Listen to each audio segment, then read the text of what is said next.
Hi friends, ഞാൻ ബിന്ദുസ് നാടൻ രുചികളിലേക്ക് എല്ലാവർക്കും സ്വാഗതം. ഇന്നൊരു പഴയകാല രുചിക്കൂട്ടാണ് പരിചയപ്പെടുത്തുന്നത്. ചക്ക കൊണ്ടുള്ള വിഭവങ്ങൾ എല്ലാവർക്കും ഇഷ്ടമുള്ളതാണല്ലോ. ഇന്നൊരു ചക്ക എരിശ്ശേരിയാണ് ചെയ്യുന്നത്.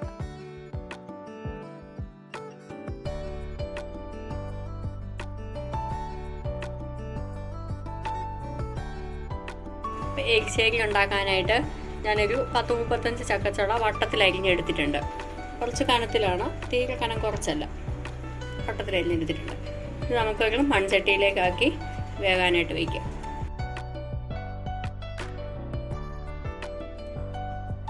ഞാനിതൊരു ചട്ടിയിലേക്ക് ആക്കിയിട്ടുണ്ട്. ഇതിലേക്ക് 1/2 ടീസ്പൂൺ മഞ്ഞൾപ്പൊടി ചേർത്ത് കൊടുക്കാം.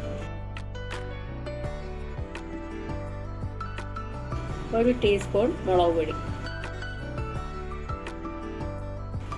1 ടീസ്പൂൺ ഉപ്പ്, 2 കപ്പ് വെള്ളം,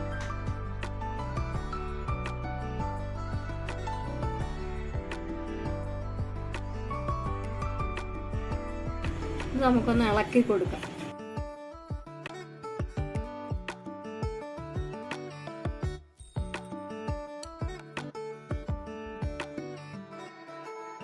ഇതൊന്ന് അടച്ച അടുപ്പത്ത് വെച്ച് തീ കത്തിക്കാം. ഹൈ ഫ്ലെയിമിൽ വെച്ചിട്ട് ഇതൊന്ന് തിളച്ച് ആവി കയറി കഴിയുമ്പോൾ ഇതൊന്ന് ഇളക്കിയിട്ടിട്ട് മീഡിയം ഫ്ലെയിമിലേക്ക് തീയാക്കി കൊടുക്കണം.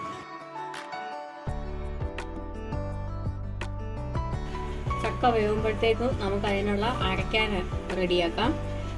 1.5 കപ്പ് ചെറിയ തേങ്ങ ഒരു മിക്സിയുടെ ജാറിലേക്ക് എടുത്തിട്ടുണ്ട്.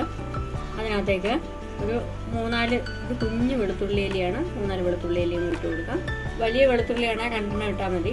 ഒരു 1/2 ടീസ്പൂൺ ഇത് ജീരകം പൊടിച്ചതാണ്, മുഴുവൻ ജീരകം ഇട്ടാലും കുഴപ്പമില്ല.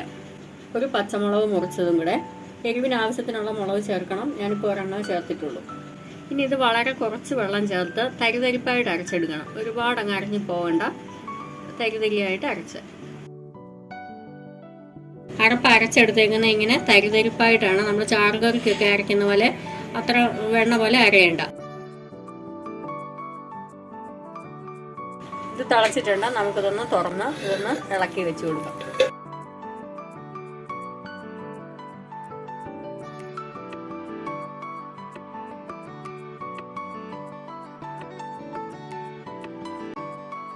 ചക്ക ഒരു പകുതി വേവായിട്ടതേ ഉള്ളൂ. ഇതിനി ഒന്നുകൂടെ അടച്ചു വയ്ക്കാം. തീ മീഡിയം ഫ്ലെയിമിലേക്ക് ആക്കിയിട്ടുണ്ട്. നമുക്ക് ഇതൊന്ന് തുറന്ന് ചക്ക ഒന്ന് വെന്തോന്ന് നോക്കാം.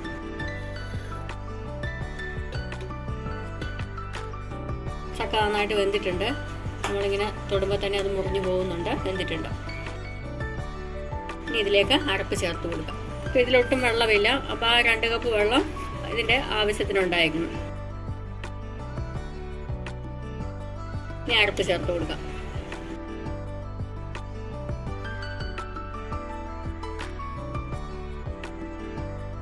ഇനി അരപ്പ് ഇതിലേക്ക് ചേർത്ത് കൊടുക്കാം.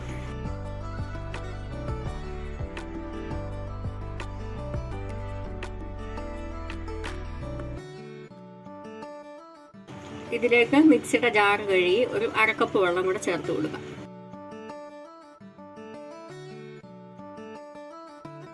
ഇതിന് നന്നായിട്ടൊന്ന് ഇളക്കി അരപ്പും ചക്കയും എല്ലാമായിട്ടൊന്ന് യോജിപ്പിച്ച് കൊടുക്കാം.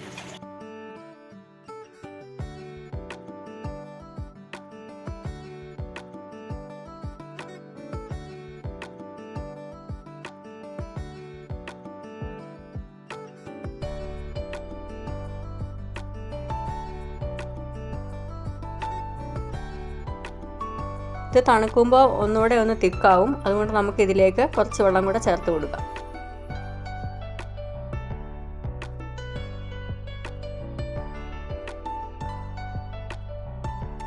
ഇതിപ്പോൾ അരപ്പ് നന്നായിട്ട് യോജിപ്പിച്ചിട്ടുണ്ട്. ആവിയൊന്ന് കയറി അരപ്പൊന്ന് വേകാനായിട്ടൊന്ന് മൂടി വെച്ച് കൊടുക്കാം. ഒരു മിനിറ്റ് താഴെ മതി.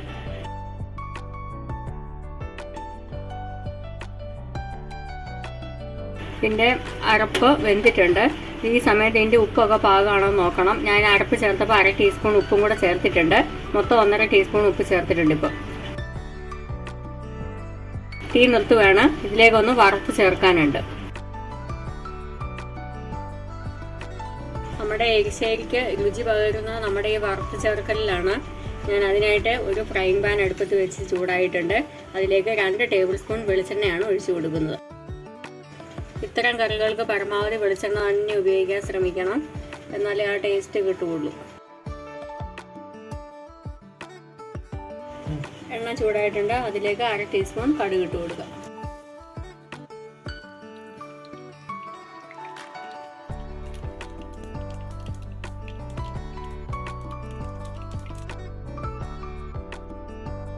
കടുക് പൊട്ടി കഴിഞ്ഞു. അതിലേക്ക് 4 വറ്റൽമുളക് മുറിച്ച് ഇട്ട് കൊടുക്കുക.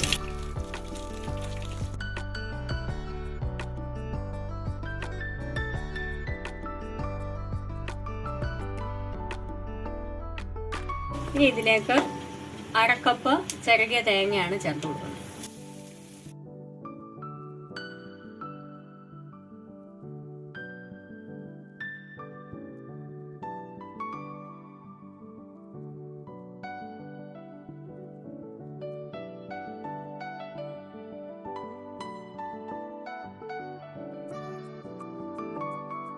ചെറിയ തീയില് ഈ തേങ്ങ ഒന്ന് നല്ലപോലെ ചുവക്കുന്ന അത്രയൊന്ന് വറുത്തെടുക്കണം.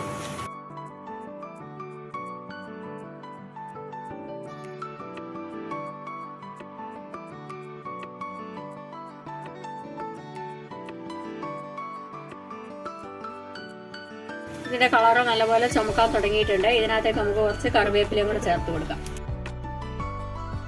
ഈ ലോ ഫ്ലെയിമിൽ തന്നെ വെച്ചിരിക്കണം.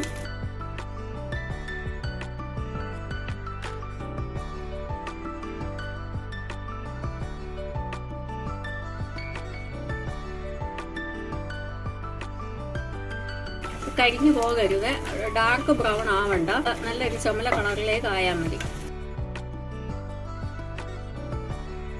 മതി, ഇത് തീ നിർത്തുകയാണ്. ഇനി ഇത് നമുക്ക് എരിശ്ശേരിക്കകത്തേക്ക് ചേർത്ത് കൊടുക്കാം. നമ്മുടെ എരിശ്ശേരി ആക്കുന്നത് ഈ വറുത്തിടിയിലാണ്. ഇതാണ് ഈ കറിക്ക് ടേസ്റ്റ് കൊടുക്കുന്നത്. അതുകൊണ്ട് ഇത് നമുക്ക് ഒഴിവാക്കാൻ പറ്റുന്നതല്ല. അങ്ങനെ നമ്മുടെ അടിപൊളി വറുത്തെരിശ്ശേരി ഇവിടെ റെഡി ആയിട്ടുണ്ട്. ഇത് നമുക്ക് ചൂടോടെ ചോറിൻ്റെ കൂടെയോ ഒക്കെ കഴിക്കാം, ചപ്പാത്തിയോ എന്തിൻ്റെ വേണമെങ്കിൽ കൂടെ കഴിക്കാം. ഇത് തന്നെ വേണമെങ്കിലും കഴിക്കാം. ഇനി ഇത് നമുക്കൊന്ന് ഇളക്കി ചേർത്ത് കൊടുക്കാം. ഈ കറിയുടെ രുചിയും മണവും ഒന്നും പറഞ്ഞ് മനസ്സിലാക്കിക്കാൻ പറ്റത്തില്ല. ഇതുവരെ ഇങ്ങനെ ഉണ്ടാക്കി കഴിച്ചിട്ടില്ലാത്തവരെ ഒരു തവണയെങ്കിലും ഇങ്ങനെയൊന്ന് ചെയ്ത് നോക്കണം, എന്നാലേ അതിൻ്റെ ആ ടേസ്റ്റ് മനസ്സിലാവുകയുള്ളൂ.